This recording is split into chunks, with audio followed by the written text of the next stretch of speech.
ایک بار شادی کے بعد پہلی بار میکے آئی بیٹی جب واپس سسرال جانے لگی تو ماں باپ نے اسے بہت سے تحفے طوائف دیے،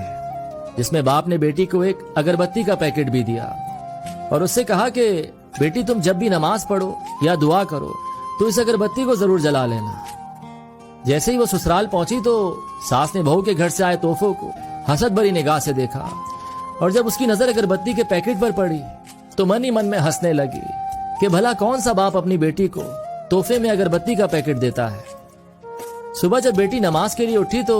اس نے باپ کے دیے اگربتی کے پیکٹ کو کھولا تو اس میں سے ایک چٹھی بھی نکلی جس میں لکھا تھا کہ بیٹیا، یہ اگربتی خود تو جلتی ہے لیکن اپنی مہک سے پورے گھر کو مہکا دیتی ہے۔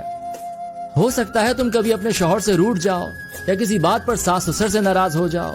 دیور یا ننن کی کوئی بات تمہیں بری لگ جائے تو تم میری دی ہوئی اس نصیحت کو یاد رکھنا، اس اگربتی کی طرح جلنا۔ جیسے اگربتی خود جل کر اپنی مہک سے دوسروں کو تر و تازہ رکھتی ہے، ان کو سکون دیتی ہے، اسی طرح بیٹی تم بھی سہ جانا، اپنے سسرال کو میکا سمجھ کر اپنے اچھے رویے اور خوش اخلاقی سے ان کے گھر کے سکون کی وجہ بن جانا۔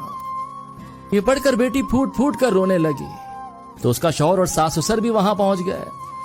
اور پوچھنے لگے کہ کیا ہوا، تو بہو نے وہ چٹھی اپنے شوہر کو دے دی۔ جب شوہر نے چٹھی کو پڑھا تو سب کی آنکھوں میں آنسو آ گئے۔ ساس نے اپنی بہو کو گلے سے لگا لیا